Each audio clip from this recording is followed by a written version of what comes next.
Someone you love is gone. The body is still there. And you have no idea what to do next. That feeling, that paralysis, that strange suspended moment between the moment of death and whatever comes after, is one of the most universal experiences a human being can have. It has been with your species since the very beginning. And what your ancestors did in that moment is far stranger, far more deliberate, and far more human than anyone told you. Death was not always something that happened to other people. For the vast majority of human history, it happened in front of you. It happened in your hands. Think about that for a second. For 300,000 years before hospitals, before funeral homes, before the quiet bureaucracy of death that surrounds you today, your ancestors held the dying. They watched the breath stop. They sat with the silence that followed. And then, and this is the part that should stop you cold, they had to decide what to do with the body. The answer they came up with tells you everything about what it means to be human. Anthropologist Paul Pettitt spent years cataloging what he calls the mortuary record, every piece of archaeological evidence of how early humans treated their dead. What he found was not chaos. It was not abandonment. It was ritual. It was care. It was something that looks, across tens of thousands of years of separation, remarkably like grief. The oldest confirmed burial site on Earth is in a cave in South Africa called Border Cave. The remains of an infant, buried deliberately, with a shell ornament placed beside the body, dating back 74,000 years. Someone took the time. Someone thought it mattered. That child's death was not just the end of a body. It was the end of a person. And that distinction, that someone, is the thing that makes your species unlike anything else that has ever lived on this planet. But here is where it gets strange. Burial was not the first thing your ancestors did. And it was not always even the main thing. Across different cultures, across different continents, across vast stretches of prehistoric time, humans developed a dizzying variety of responses to death, responses that your modern mind might find unsettling, but that each encoded a logic, a belief, a way of holding the unbearable. Some ancient cultures practiced what archaeologists call excarnation. The body was left exposed on a platform, on a hillside, sometimes on a purpose-built scaffold, and allowed to decompose. Sky burials, they are called in some traditions. The flesh returned to the animals, to the wind, to the sky. What remained were the bones. And the bones were kept. This is the part your modern instincts resist. The bones were not discarded. They were not hidden. They were circulated. They were touched.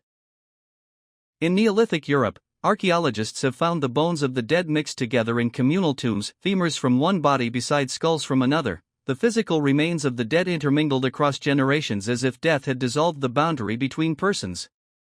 Philippe Aries, the great historian of death, called this the taming of the wild, the idea that for most of human history, the dead were not separated from the living. They were part of the same community.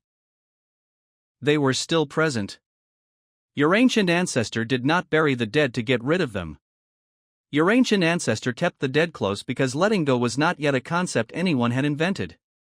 Now ask yourself, when was the last time you held something that belonged to someone you lost? Because that instinct, the ring you keep in a drawer, the jacket you cannot donate, the voicemail you have listened to 100 times, that is not modern sentimentality. That is something 74,000 years old. That is the same logic as the shell beside the infant in Border Cave. The object stands in for the person. The presence of the thing defies the absence of the body. Your grief is ancient. It is structural. It is written into you. But there is something else your ancestors did that archaeologists are only beginning to fully understand. Something that reframes the entire history of human consciousness. They painted the dead. Not portraits. Not commemorations. The bodies themselves. Archaeologists excavating sites across Europe and Africa have found skeletal remains stained with ochre, a red-orange mineral pigment ground into powder and applied directly onto the bones, or onto the body before burial. At the site of Sungir in Russia, dating back 34,000 years, 2 children were buried head to head, their bodies covered in thousands of hand-drilled mammoth ivory beads. A burial that would have taken tens of thousands of hours of labor to produce. Researcher Roebroeks, who analyzed ochre use at the site of Maastricht Belvedere in the Netherlands, found evidence of deliberate pigment use going back 200,000 years. Red, your ancestors kept returning to red. The color of blood. The color of life still present in a body that no longer held it. They were not decorating a corpse. They were performing something. They were insisting, through action, that this person was still something. That what remained mattered. That matter itself could be transformed by intention. This is the counterintuitive core of everything archaeologists have found in the mortuary record. Your ancient ancestors did not simply respond to death. They refused it. Not in denial, but in ceremony. They pushed back against the void with the only tool they had, meaning. And then they ate. This is the part that nobody mentions at the funeral. Across ancient cultures on every inhabited continent, the response to death included communal eating. Not as an afterthought. Not as a polite gathering. As a core ritual act. The meal that follows the burial, the wake, the feast, the gathering is one of the most conserved behaviors in the entire human cultural record. It predates writing. It predates agriculture.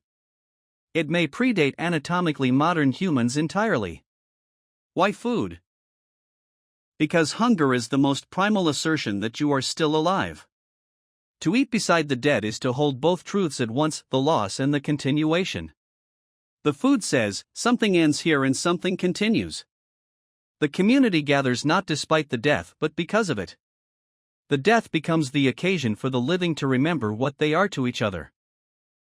Archaeologist Nick Barton has studied feasting behavior at prehistoric burial sites across the Near East and found deliberate, repeated evidence of large communal meals associated with funerary sites. The dead were buried. And then the living ate together. Over and over again, across thousands of years, in sites separated by thousands of miles. Your instinct to bring a casserole to a grieving family is not a custom. It is a reflex that runs 50,000 years deep. Now here is the thing about all of this. The shell. The ochre. The circulated bones. The mammoth ivory beads. The communal meal. None of it brought anyone back. Your ancestors knew that. They were not operating under the illusion that ritual had power over physical reality. They were doing something else.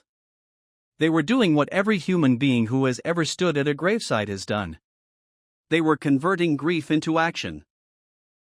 They were transforming the unbearable into the bearable through the act of doing something, anything, that said, this mattered. You were here.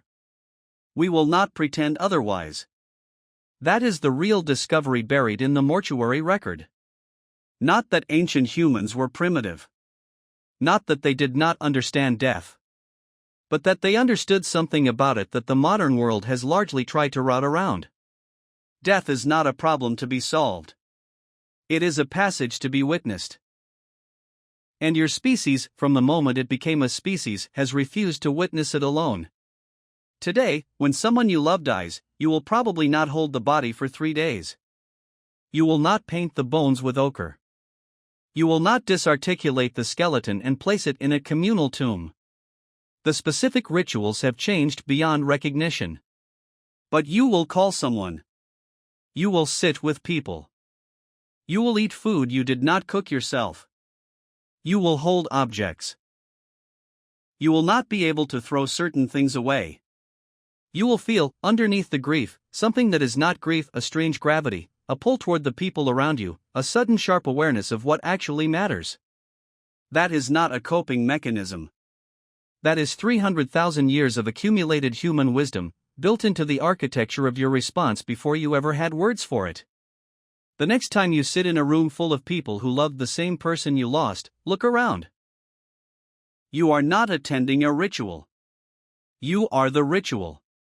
The same one your ancestors performed in caves and on hilltops and beside rivers, with ochre and beads and fire, and the only thing that has ever actually helped each other. Tonight, someone somewhere is sitting with a body, not knowing what to do next. They are doing exactly what humans have always done.